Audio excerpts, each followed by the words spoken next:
a lot of things have been going on the last 12 hours. The alleged rape case issue. We have a number of things being said by Yao Safuma, who is a senior minister. We'll have all those great discussions this morning. But Mama V is here with the Daily Graphic, and we have some important news updates also on the front page. Mama V, good morning. You're very alive this morning. Well, I thank God for that. that. We always take a day at a time. It's what God has given us. Definitely. Really. And there are no guarantees. I'm taking it ever slowly these days. Yeah, so, I'm not talking much. I know where that is coming from. Let's do the newspapers. God bless you. Let's do the God Daily Graphic newspaper. Front page of the Daily Graphic. Government not in hurry to prosecute, according to Senior Minister Yao Osafo-Mafo. So he says it's critical for them to chase corrupt officials and deal with them, but they are certainly taking their time so they don't make mistakes. And this is absolutely revealing details of that in the Daily Graphic newspaper. There will be talking points, trust me, on this one later today. Also on the front page, and I love the picture of Otumfuo, even though he's mourning. These are rare times that you see him looking like this, and I'm just enjoying all the culture and the tradition that is coming out of the final funeral rites of the late Asante Hima, the mother of Otumfuo. So Asante Mai marks Adai Juada, big day yesterday, Monday. We know that the rites continues throughout for a number of days. So Otumfuo said to the second, riding in a palanquin to Pampaso for the Adai Juada rites. That's where this picture was taken by Samuel Tay Adano in Kumasi. Also on the front page, Sasa story, 3 teenagers drown at in Sakina. That story on page 16, and they are 10, 11, and 14. So they drowned in the pits in a place near Amasamai. It's in the West District of the Greater Accra region last Friday. So if you read, it will give you the background to this, how the search started and how they were found. In the meantime, the bodies of the victims have been deposited at the Nsawam Government Hospital while investigations, they say, still continues. IEA wins Best Think Tank Award, and that's on page 17 as part of the many other stories you find in the paper, as well as a piece written by Kobi Asma. It says, going beyond Libya slavery scare. It will be a good read. I entreat you to. On the front page again of the graphic, health experts debunk egg cholesterol myths. Not looked at this. Let's see if we can share a bit of that on page 40 in the graphic. It says the National Egg Campaign launched last March to promote good nutrition through the adequate consumption of eggs has received a major boost following the endorsement of the initiative by health and nutrition experts in the country. Okay, so there's a personality who is talking about the myths surrounding the egg. Just want to get, okay, that's Dr. Anthony K. Enimel, who is a pediatrician at the Komfo-Anokye Teaching Hospital in Kumasi. And he said that there were a number of risk factors for cardiovascular diseases, and it goes on and on and on. Okay, so I guess I'll leave the rest for you to read and see how eggs can help in this matter. But if I'm able to read, I will certainly share what I've read with you. But that story is on page 40 in the Daily Graphic newspaper. Quickly on the back page of the paper, $100 million required to reclaim Galamsey land. So Ghana will need at least $100 million to reclaim lands destroyed by illegal mining activities countrywide, and the reclamation process will involve the removal of poisonous substances from the soil, dredging of water bodies, and where possible, removal of pollutants to make the land useful again. And this story actually coincides with a certain day today. I think it's Soil Day today. Is it? Yeah, it is. It's World Soil Day today. And you can check it out online. So degraded soils from Galamsey activities is essentially what the back story, the back page of the graphic is talking about. I'm just linking it to soil and the fact that it's World Soil Day today, Roland. World Soil Day. Yes. No, it's essential. We're talking about food production. Yeah, I mean, so there's a link. And if you look at Galamsey and the fact that we're trying to reclaim the lands, and if you look at how much is involved, yes. The soil is affected when you do Galamsey activities. So over the last 2 months, I've been doing a lot of reading to see how I can also contribute to the reclamation of lands in many ways. And we hope that we can all do better in improving the type of lands that we have in our country. Before you go on, the theme for the World Soil Days, caring for the planet, starts from the ground. That's true. Yeah. It's an order. Okay, so let's look at the Ghanaian Times. How is on the front page? Police grab Lebanese rapist. 39 is an allegation, though. But we know that Marietta Opong-Bruhammond she's taking on the case. Opong-Bruhammond has come into the whole picture just because she got interested in the subjects as a top legal practitioner, but also a former attorney general. She said, the earlier you come, Bruhammond, Bruhammond. And once you get into it earlier, according to what she said in the insert of the story, then you are able to gather the needed evidence, because many of the times her experiences have indicated by the time that whoever the protagonist or the victims are, by the time they get to the police, the evidence is lost following the investigation, because, you know, issues of rape are in many facets. But we have to give it to the young lady at the center of this, you know, for rushing quickly to the police station. There are conflicting reports, because now the police essentially is denying that the initial report was rape. It was abuse. But I wonder how, you know, when somebody comes to report an incident like that, what kind of conversation goes on? Because I'm just thinking that if he had just, if we are to take what we're hearing now, if there was a serious conversation, one about, I am interested in the story and I care for you, it probably would have gone beyond the abuse. Yes, true too. Well, true too. But if you hear the scenarios, you got to find that we're told allegedly there was another allegedly a policewoman who tried to negotiate some kind of deal or truce financially, etc. So granted it was an abuse, granted that there was no rape. Is that how a police officer would have settled the matter? That's a bit unethical, even though it's an allegation. And then also, rather, we should be instruments of civility and peace, because you're the middle person between the civilian and the law. And if somebody has a concern with how that person has been treated, that person's rightful place is to report to the law officer, and you are the law officer. Now, if the law officer is not taking up what the law says or what his responsibilities are to that civilian, then it becomes a problem. The thing is that big people know law people. But they know they're properly networked. But the fact that big people can influence law people or the law, it's a problem for those who will be vulnerable when they are affected by people for which the law should be taken care of. I totally agree. I totally agree. And because it means that you and I could be the only people who can access the law adequately, which is not fair. Listen, even people who are educated and you think they can't, sometimes there are powerful people who can see other powerful people. I know. But for me, for somebody to even walk to the police station, because it's difficult. Yes, usually it's difficult. People don't even report. For somebody to come forward. But also it could be due to the circumstances of our situation and our culture. For her to get there means that perhaps maybe the incident may not have been happening the first time. Because according to the story, there had been consistent, it was quick. There had been consistent alleged harassment. And ultimately, I guess that was a tip. This is what broke the camel's back. Exactly. And for her to have quickly just gone to the police station when the thing happened on Saturday, I think this is bravery, really.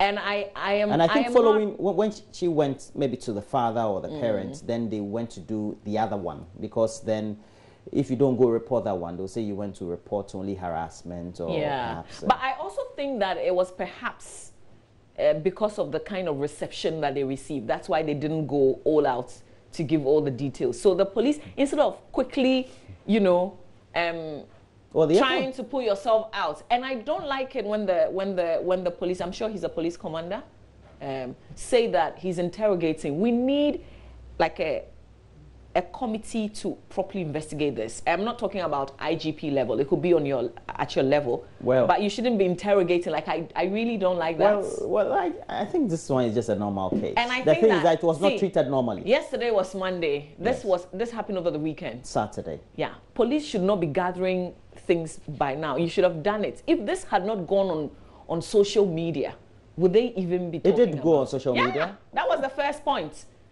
You know? And one of the good advantages. Sometimes you go and do something quietly with the police and they take you for granted until you let the entire world know what is happening. That's when they take you serious. The airport police is intimidating. So I like very much the fact that the former Attorney General is stepping into this. Yes. Yeah. So at least it means that some big person is in there. So no, apart from that. So the police you know that the case would get to an end and the lady would get justice if the gentleman is also innocent, because we're not pronouncing anybody guilty. Then we will get to the end of it. At the end of the day, it's justice we're looking for. I agree. Yeah. And the story is on the page 17 of the paper, but also talking about abuse and brutality in the Volta region is a Mauli school, a school that I know very well. 2 teachers brutalized students at Mauli. And it says that 2 students of Mauli school subjected a female student to severe beatings and other forms of physical torture while she was suffering from malaria. The teachers have been named as a core mathematics teacher. I'll mention the name, and a chemistry teacher. But the name is in there? Yes. Were said to have used a terrazzo stripe and a cane, respectively, to whip the 17-year-old final year home economics student, name withheld, repeatedly to the horror of her classmate. As if that was not enough, the first accused dropped the terrazzo stripe and used his bare hands to slap the girl repeatedly, gave her more hefty slaps when the helpless and ailing girl protested the action of the teacher. Wow. Well, an investigation by the Ghanaian Times revealed that the incident took place on November 23, again, just more than a week ago. During prep hours, the teachers went to the classroom with their torture weapons and were said to cane all the students in the class for making noise. Look, I think that we have to pass some of these. No, it's not we have to. We have. And some of the teachers must get it. This era is totally different. Because students and pupils, they talk back. They talk back not because they want to disrespect you, but that's just the era. They have a voice. Yes. Yeah. We've gone past those days when people don't talk back and you can just simply... Because even your kids, you try to scold them, they'll tell you, you don't respect me. Now we talk. Yeah. Yeah, it's not... So but beyond that... You make them see reason. If you want to punish them, I have to punish you because I want you to know that what you did was wrong. Besides, who slaps... Gee. Yeah. Okay, the way this has been described... Have you been slapped before in school? It's totally wrong. No, not in school. Okay. Never. But the way you were, I'm sure you received more slaps. I was thinking. In school? Apparently it never happened. I'm surprised. I got lashes at the back. Only the back? At the back. They would say, put your head on the desk. But the way you were, they will lash you. I was thinking you'd be whipped more, but it didn't happen. No, I think really. You have to go back to secondary school. But you know, I remember an incident that happened. I think was it in class 6 or JHS or something, where somebody actually took the lashes on my behalf. Wow, what a love. A guy? A guy, yes. What? Anyway, government to set up Integrated Aluminium Bauxite Development Authority. That's on page 32. I mean, that's just by the by, if there's any English phrase like that. So you've never done anything for a girl before? You're so mean, unromantic, you're so not nice. I've gotten a woman impregnated. That's doing good thing. Oh, please, give us a break. It's not easy to get a woman impregnated. Give us a break. It's not a bad thing. Go ahead, just do the papers. I wish you birthdays sometimes. Only I don't go the next level, but why do you sometimes you think I don't do things for women? Military orders investigation into torture of civilians by soldiers at Ho, and this one also happened some few weeks ago. It's another incident. And then we get to the back page of the paper. It says apparently the European Union is supporting mushroom projects in the Adentan municipality.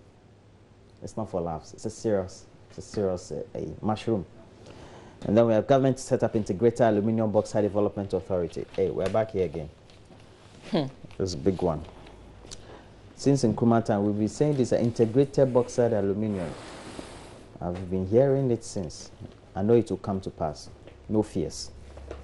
All right. Mama V, which paper do you have? I've got the Finder newspaper, front page of the Finder this day.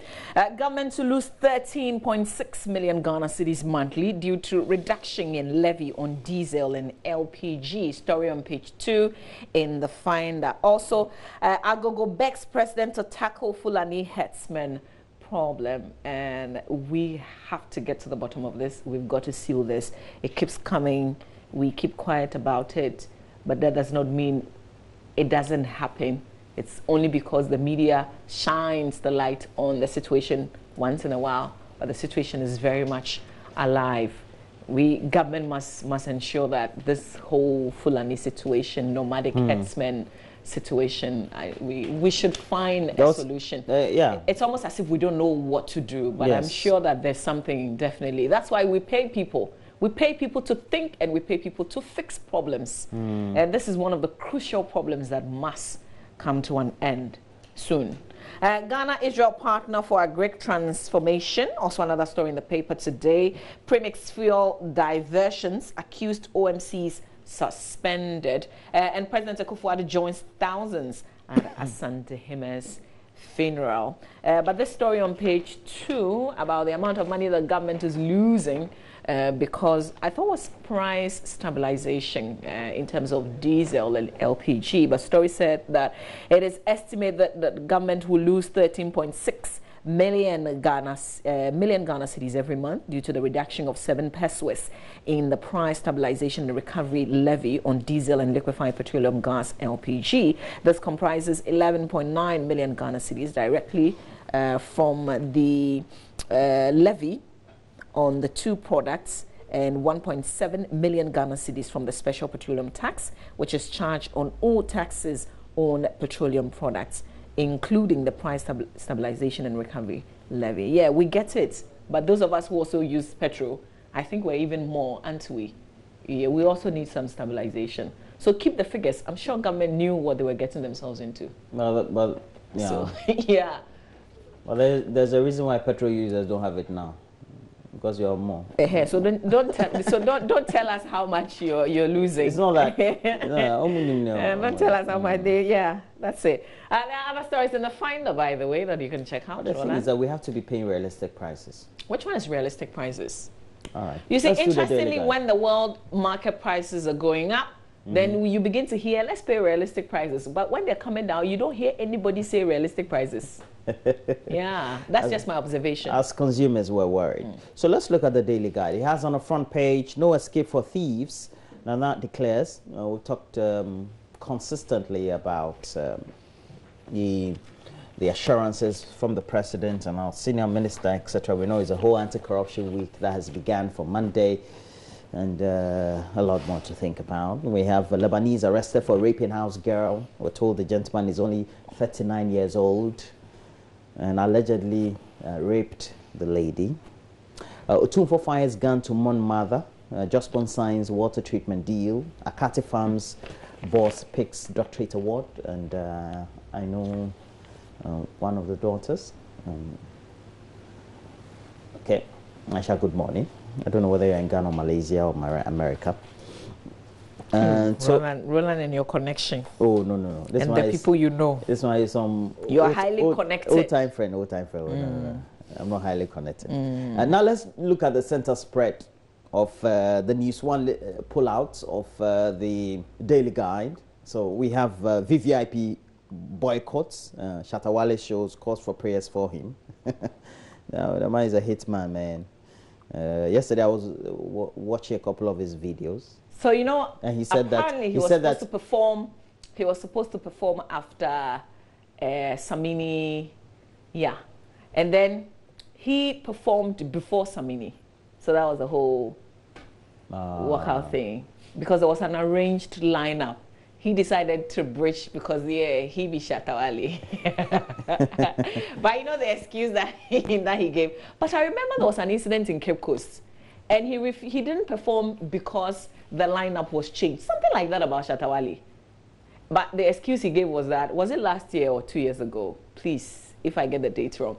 He performed around like 5 a.m. thereabouts. It was the same show. So he's saying that, and the crowd waited for him. So I think essentially it's like, I'm trying to prove to you, if you think... And they say he performed 58 songs.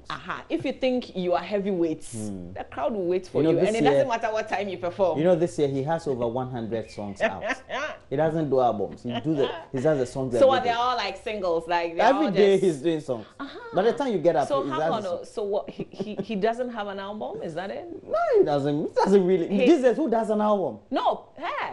Really? Abrochiri. No, right here in Ghana. Why am I? Oh, somebody came out with EL came out with, I think, even 2 Stone Boy has 24. I think it was Stone Boy who came out. Stone Boy has 2 albums. Shatawale there no. Oh no, every day. Sorry, no, not. There's new song. If you have 100 songs, I'm hit here 10, be hit. But if you have 24 songs on an album, how many will hit? But you see, album is a thing that lives when you're no longer living. Oh, it's a song. Album. When you talk, Michael Jackson is not the album. It's a song. It is the album. It's a song. It is the album. You talk about Kojo Entry, and you're looking at a specific album. You know that, if I lay my hands on this, we talk about Obrafo. And what do we have on the albums? These are not songs. Okay, you go ahead. We will obviously disagree on this. If it's the first time I've defeated Mavi in an argument, it means that I could have been a good debater at school. So this is defeats? I think that I didn't call this defeats? I didn't take up. I'm just letting you have your say, that's all. That's all. That's what I'm saying. Opinions are like noses. You're entitled to one. That's debate, yeah. So we have Ebo White Screens Nicholas at Action Chapel and Afam Rock Street Fair. Now we have Princess Duncan wins Miss Commonwealth, and Dwayne Johnson, known to many people as The Rock, to run for president. I think it's one of the He's running for president? No, one of the things that was suggested to him. He said, why not? Yeah, I could run for president. You know, it's one of those things. He could be a very popular president.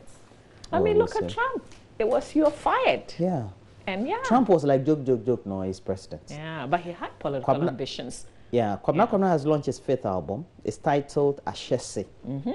See? He did it at the Plus 223 Jazz Bar and Grill in Accra. Album is what you live behind. It was emceed by Nanama McBrown, attracted a number of personalities, including former Minister of State Jifago Mashi. Kwabna's latest 10-track album has songs such as Tuyumuda, Obias, and others. Okay, so essentially the singles that we've heard all making it. But I tell you what. Shut up before Bear launch. Why do you think it's so important for him to produce an album? Album is what you live behind, though. Well, yeah, they'll say that album is what you've had 10 not the albums. One that you go into the studio and just spits, and then you do a song, and then 1 or 2 people are playing it, 1 or 2 people are singing along, and then before you know, it's gone. If you go into a store, what are you going to buy? A single album. But these days they don't buy albums. So. I buy albums. I buy hardcore I'm telling you, go to the next level. You see, on the internet, download. No, you see. Mama, if people will download and pay, then that's fine. Yeah, if you download, you pay. Have you ever paid for any of the downloads, Roland? I don't talking do to YouTube the entire downloads. World. Yeah. Okay. The phone company, when they say press 1 and all that. Let's do the Daily Dispatch quickly. We've got to run real quick from here. The Daily Dispatch newspaper on the front page. Solving Kumasi sanitation problems, Jospon Group and foreign partners to construct modern plans. I will ensure justice for 19-year-old rape victim, according to former Attorney General Marietta Brew Apia Opong, who's taking on this case. We're all really happy. Wars from Libya.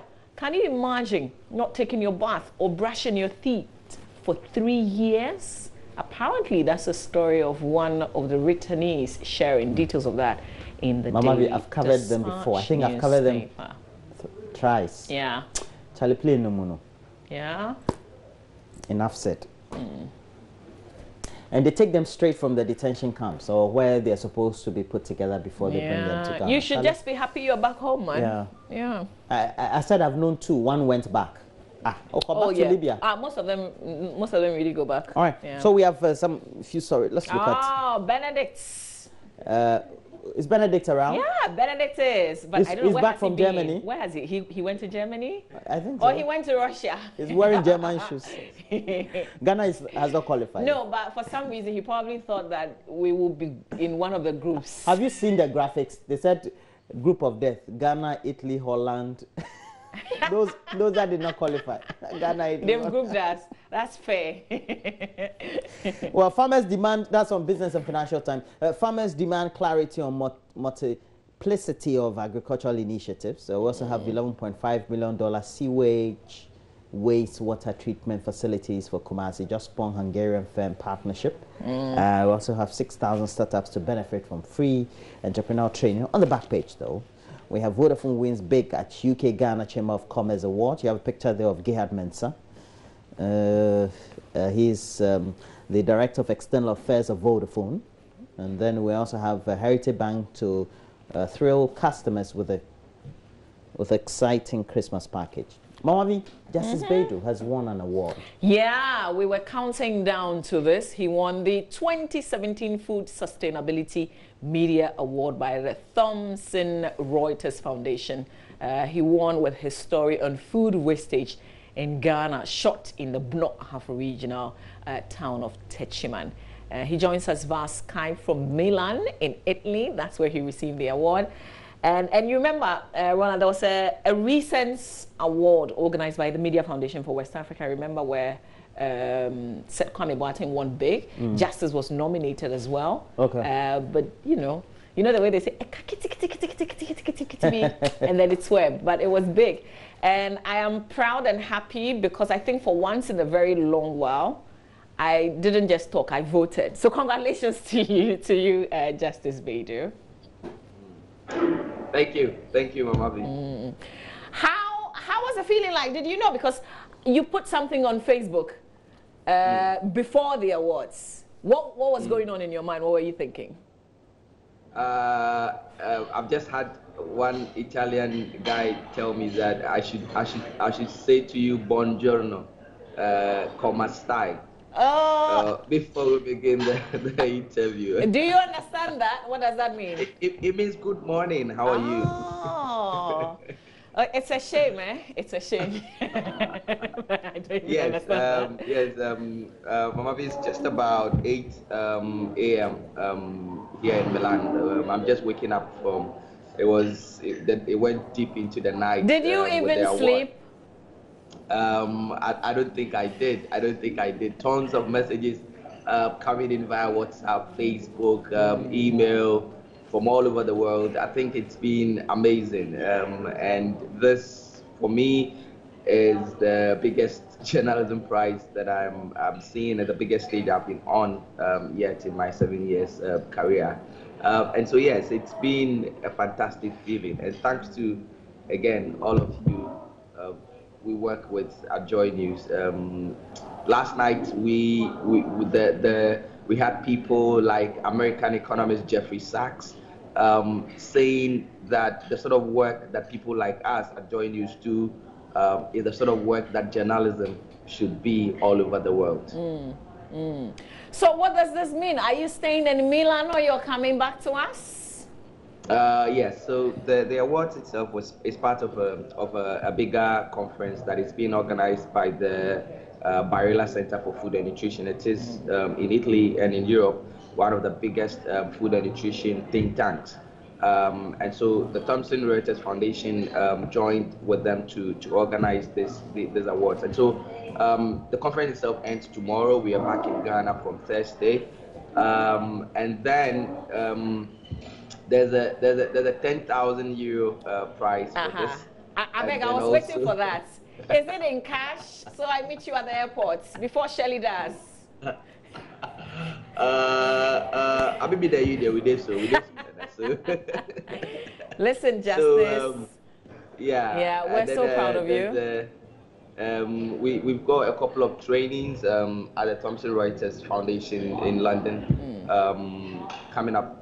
In a couple of months, and then the story that won, which is on post-harvest losses in Ghana, gets to be shared across the Reuters wires, reaching up to 1 billion people over the world.